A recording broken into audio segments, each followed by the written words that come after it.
Bismillahirrahmanirrahim. Bismillahirrahmanirrahim. Assalamualaikum warahmatullahi wabarakatuh. Waalaikumsalam. Innal hamdalillah nahmaduhu wa nasta'inuhu wa nastaghfiruh wa na'udzu billahi min shururi anfusina wa sayyiati a'malina. May yahdihillahu fala mudilla lahu wa may yudlil fala hadiya lahu. Asyhadu an la ilaha illallah wahdahu la syarika lahu wa asyhadu anna Muhammadan 'abduhu wa rasuluh. Amma ba'd. Allahumma shalli ala Muhammad wa ala ali Muhammad. Baik, kita lanjutkan kajian kitab usul fikih dulu ya. Sekarang bab al-khas. B.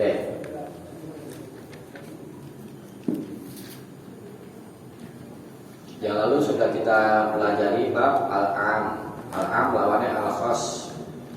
Al-khas artinya yang tertentu.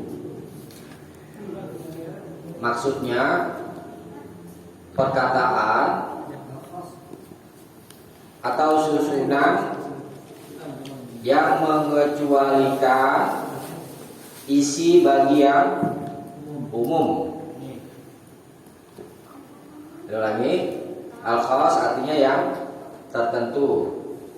Maksudnya perkataan atau susunan yang mengecualikan isi bagian umum. Mengecualikan seperti misalkan contoh surat ini. A'udzubillahi minasyaitonirrajim. Surat Al-Asr. Innal insana lafi khusrin. Ini umum. Innal insan, sesungguhnya manusia itu benar-benar dalam kerugian ya. Yang lalu sudah kita pelajari bahwa yang umum itu lafaz am meliputi seluruh jenisnya, yakni manusia semuanya dalam keadaan rugi. Kemudian dikhususkan di ayat berikutnya sama Allah, illal ladzina amanu. Waalaikumsalam. Illal ladzina amanu.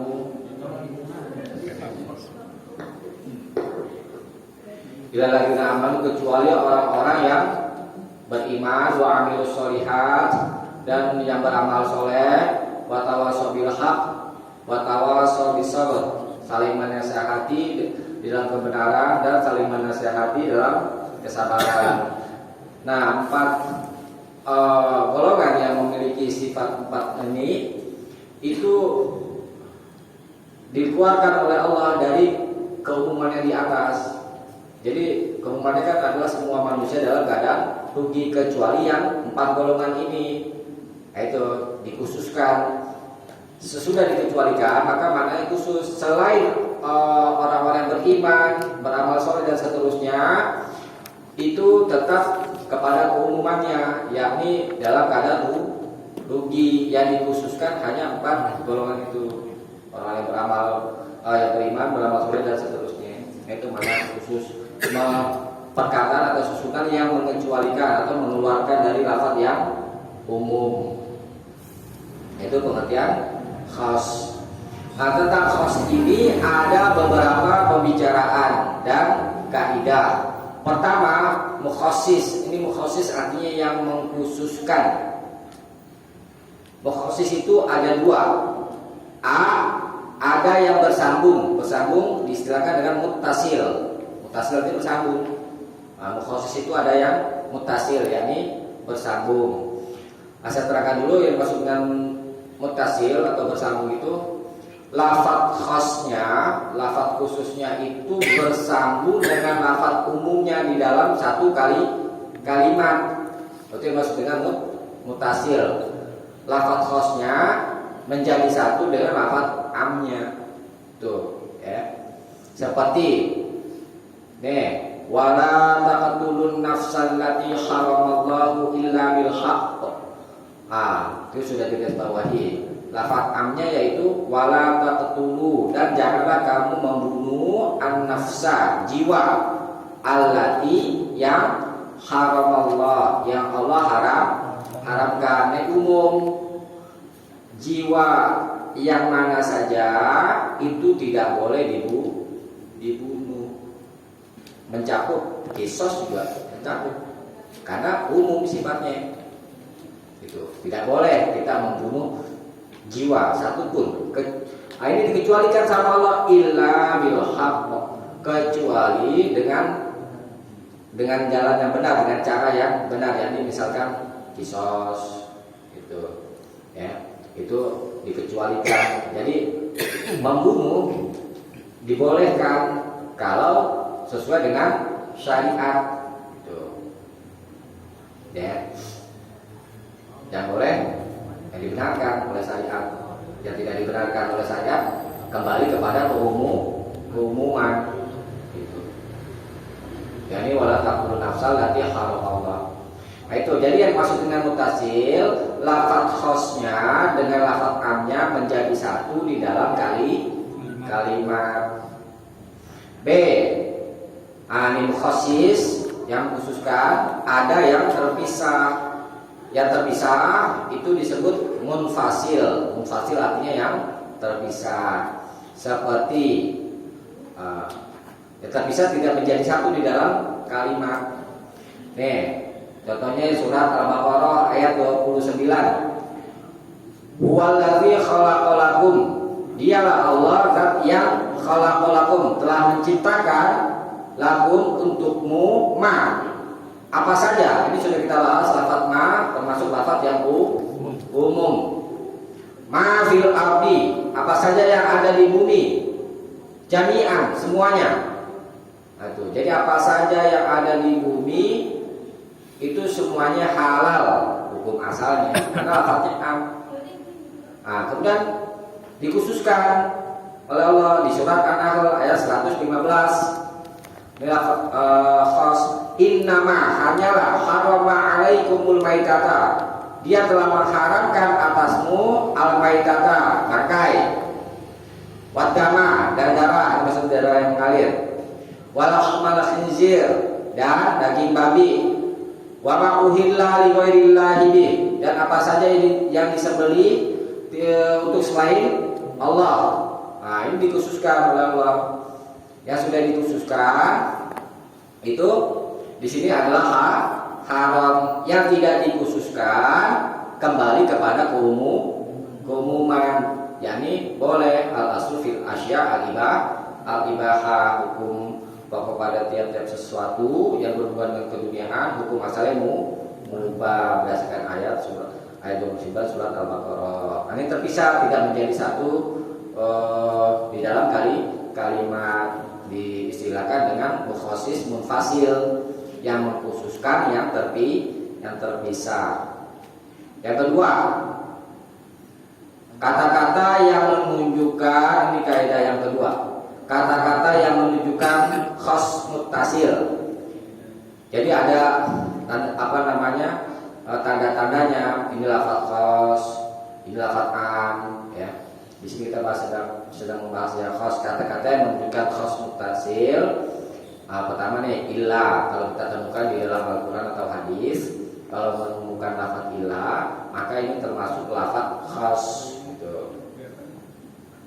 Contohnya, innal insana lafi khusrin, ini sudah kita bahas tadi. Inna, sesungguhnya al-insan, manusia itu lafi khusrin, benar-benar dalam kerugian. Illa, nah ini adalah lafaz khususnya. Illal ladzina amanu wa amilus sholihat, dan seterusnya. Kecuali orang-orang yang beriman, wa amilus sholihat, dan orang-orang yang beramal soleh. Al-Asr ayat 2. Tuh, kalau lafaz illa, maka setelah illa itu termasuk al-mukhasis, yang mengkhususkan. Kemudian yang kedua, lafaz hatta. Hatta.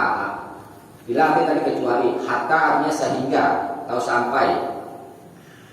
Contohnya wala taqrabuhunna, dan janganlah kamu mendekati mereka, kaum wanita yang sedang haid.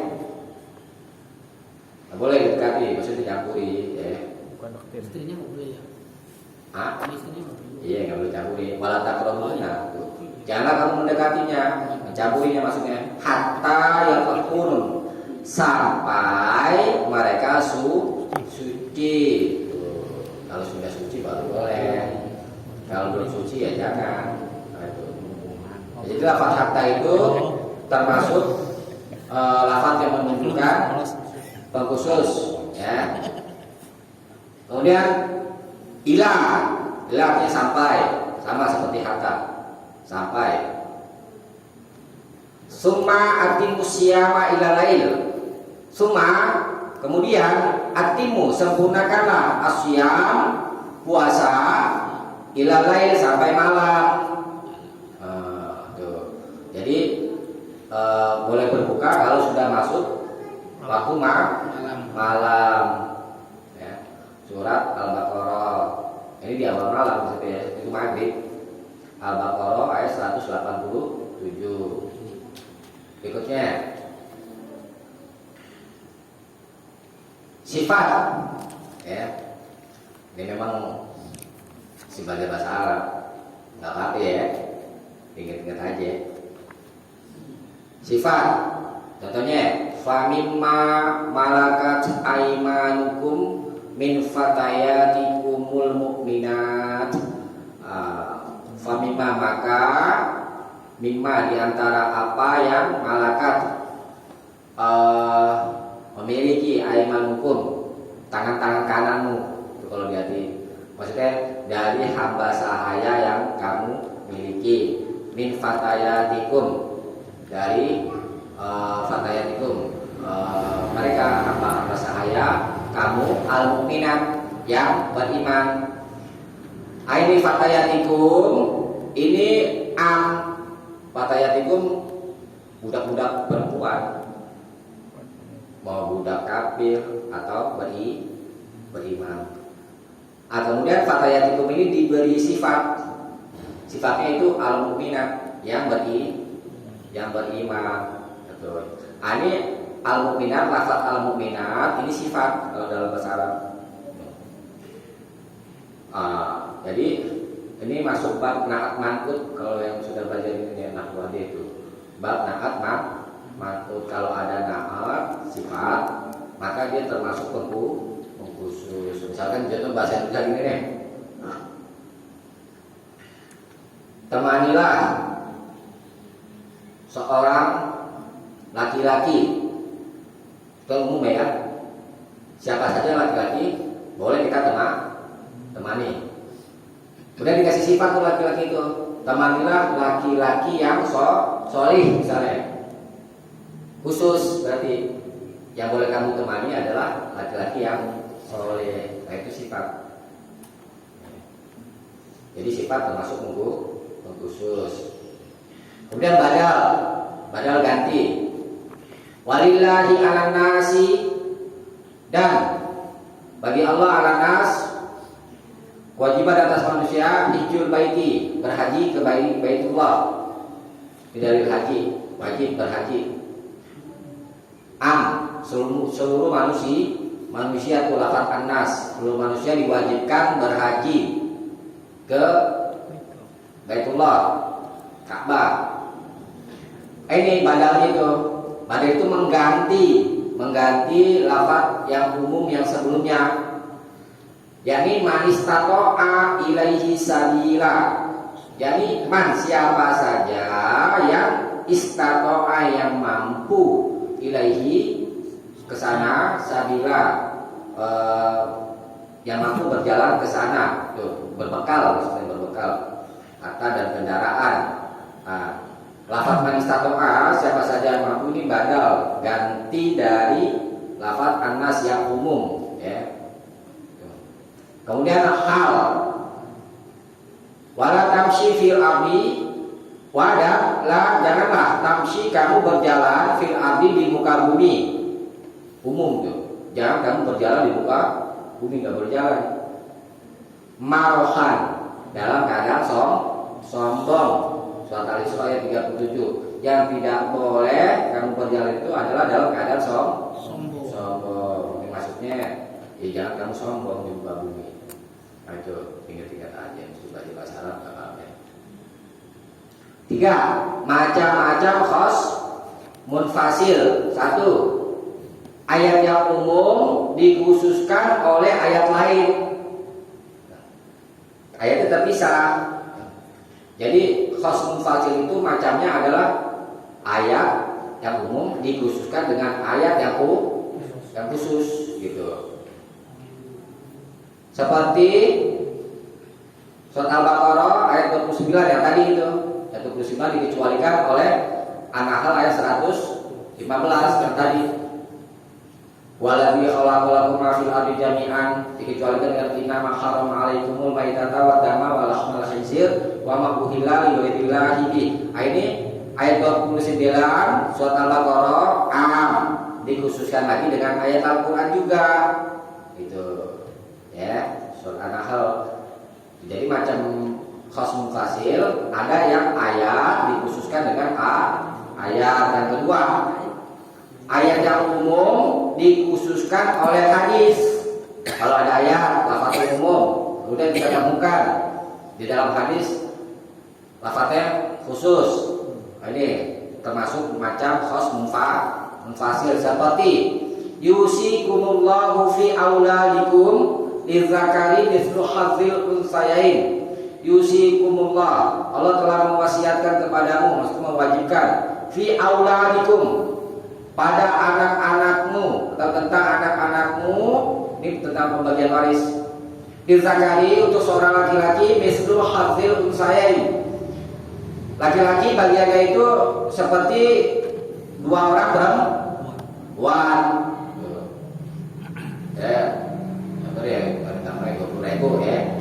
Katanya ada laki-laki 1, perempuan 2. Perempuan 5.005, ibu buat laki-laki seban.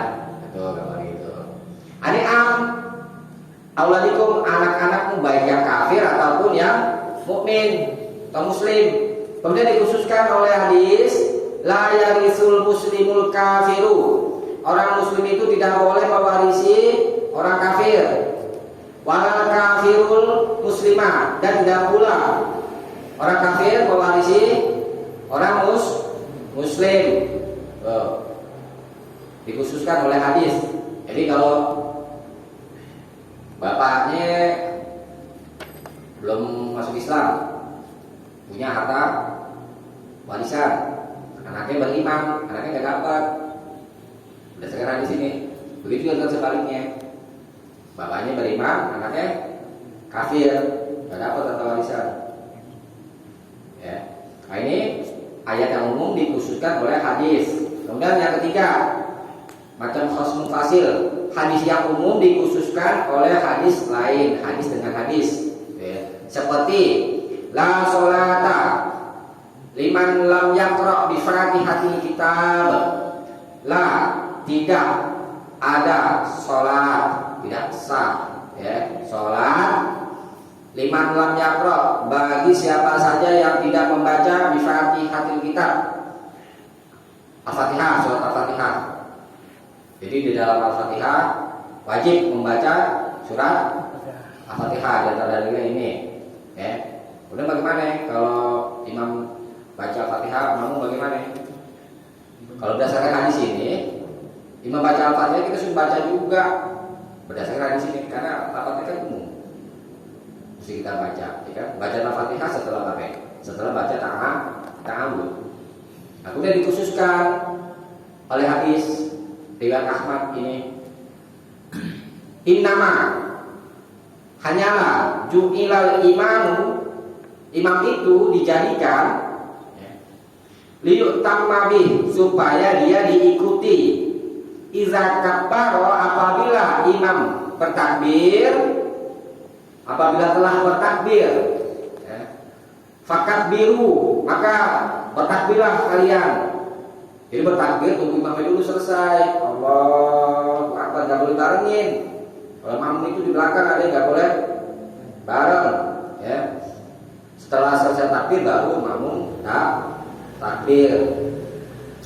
Wa idza qara'a, dan apabila dia membaca, maksudnya di sini membaca Al-Fatihah atau selain Al-Fatihah, karena umum, ya. Jika imam membaca, maksud membaca jahar, fa'an situ, maka kamu diam, maka diamlah kamu. Nah, berdasarkan hadis ini, kalau imam baca surat Al-Fatihah, makmum wajib diam, tuh tegas dalilnya. Wa idza qara'a fa'ansitu, dan jika dia imam sedang baca maka makmum disuruh diam, ya nggak boleh baca. Kecuali imamnya bacanya sir, pelan baru kita baca. 4. Kalau ada dua dalil, yang satu umum dan yang satu lagi khusus, maka yang boleh dipakai untuk ketetapan ialah yang umum. Itu kaidahnya al-amu yubna alal khas. Al-am yang umum itu yubna dibangun alal khas, di atas yang khusus. Kalau ada dalil yang satu umum, yang satu khusus, kita disuruh berpegang kepada yang khusus. Seperti contohnya wabulu ini umum, dan makanlah tidak disebutkan objeknya, menunjukkan umum. Surat Al-A'raf ayat 31. Makan apa ya? Makan kan kulu wasrabu, makanlah dan minumlah. Minum khamar misalnya. Makan daging babi boleh, karena umum di sini, ya. Kemudian dikhususkan sama Allah nih, innama harama alaikumul maitata wad dama, dan seterusnya tadi. Hanyalah dia Allah mengharamkan atasmu bangkai, daging babi, walahmal khinzir, wa ma uhilla li ghairillahi bi, dan yang disembelih untuk selain Allah. Nah, ada lafaz yang umum, yakni kulu, ya, makan apa saja boleh karena umum. Kemudian ada lafaz yang khusus, diharapkan bangkai dan seterusnya. Maka kita disuruh berpegang kepada yang khusus, yang dikhususkan tidak boleh. Nah itu kita gunanya mempelajari ilmu ushul fikih, ya. Nanti kalau nggak mengerti, yang satu bawa dalil, nih Allah bilang makan apa aja boleh, yang satu lagi enggak, saya pakai yang umum aja.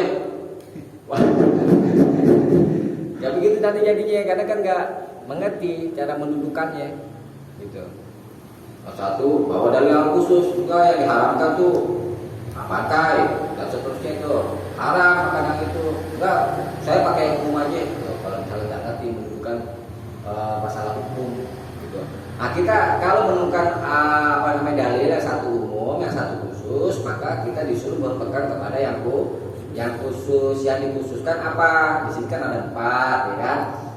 Bangkai, darah yang mengalir, kemudian daging babi, terus sembelihan untuk selain Allah, yang disembelih untuk selain Allah, nanti diharamkan. Selain yang diharamkan ini, maka kembali kepada keumuman, begitu, ya. Boleh berpegang kepada keumuman setelah kita berpegang kepada yang khusus, gitu. 5. Yang tidak boleh dijadikan khas atau pengecualian